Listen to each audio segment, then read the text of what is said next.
Crypto currency మోసాలకు పాల్పడుతున్న ముఠా గుట్టును నిజామాబాద్ జిల్లా పోలీసులు రద్దు చేశారు. నిరక్షరాస్యులు, అమాయకులతో పాటు ఉన్నత విద్యావంతులు, అడ్వకేట్లను సైతం ఈ మోసకంలో టార్గెట్ చేసినట్లు పోలీసులు తెలిపారు. ఈ కేసులో మొహమ్మద్ మైజ్ ఖాను, అమిత్ హసన్ అనే ఇద్దరిని అరెస్ట్ చేసినట్లు ఐసీపీ నాగేంద్ర తెలిపారు. అధిక నిందితులు స్ట్రెయిన్ ఎవర్ గ్రీన్ కంపెనీ పేరుతో మల్టీ లెవెల్ మార్కెటింగ్ ద్వారా సుమారు 8.5 కోట్ల రూపాయల మోసానికి పాల్పడ్డారని వివరించారు. జిల్లాలో సుమారు 125 మందిని వీరు మోసం చేశారని అన్నారు. బాధితులో ఇందల్వాయి మండలం ఉపాధ్యాయుడు హకీం కూడా ఉన్నారు. తక్కువ పెట్టుబడితో ఎక్కువ లాభాలు వస్తాయని ఆశ చూపించి మోసం చేసినట్లు పోలీసులు గుర్తించారు.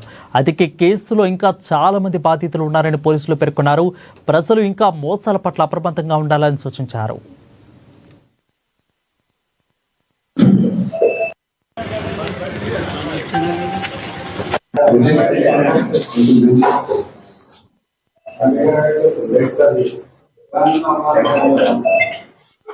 నిజామాబాద్ చెందిన మొహమ్మద్ మోయిన్, ఈయన సాఫ్ట్వేర్ ఇంజనీరు.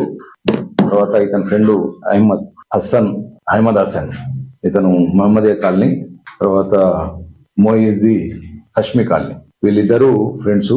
వీళ్ళు ఇంకా కొంతమంది కలిసి ప్రజలను ఈజీగా మనీ సంపాదించాలనే ఉద్దేశంతో స్ట్రెయిన్ ఎవర్ గ్రీన్ కన్స్ట్రక్షన్ ఒక కంపెనీ ఫ్లోట్ చేసి, ఆ కంపెనీకి ఇన్వెస్ట్మెంట్ పేరు మీద, అంటే ఎలాంటి డిపాజిట్లు స్వీకరించడానికి కూడా వాళ్ళకి ఎలాంటి అనుమతులు లేకుండా కూడా వాళ్ళు డిపాజిట్ల పేర్ల మీద, ఇంట్రెస్ట్ పేరు మీద తీసుకొని దాదాపు ఇక్కడ 2022-23లో దాదాపు 125 మందిని చిట్ చేశారు. అందులో ఒక బాధితుడు హకీం అని ఒక టీచర్, ఈయన ఇందల్వాయి లోలంలో ఒక టీచర్ గా పనిచేస్తాడు. ఇతను వచ్చి మాకు కంప్లైంట్, ఇందల్వాయిలో పోలీస్ స్టేషన్ లో కంప్లైంట్ ఇస్తే దీని మీద సిపిఆర్ ఆదేశాల మేరకు సిసిఎస్ దర్యాప్తు చేసింది. ఇతను డబ్బులు ఇంట్రెస్ట్ ఇస్తామని, లేకపోతే ట్రేడింగ్ చేస్తామని, క్రిప్టో కరెన్సీ చేస్తామని చెప్పేసి డబ్బులు వసూలు చేసిండు. దాదాపు 8.5 కోట్ల రూపాయలు. ఇది 8.5 కోట్లు కాకుండా ఇంకా కొంతమంది మా దృష్టికి రాని వాళ్ళు కూడా ఇంకా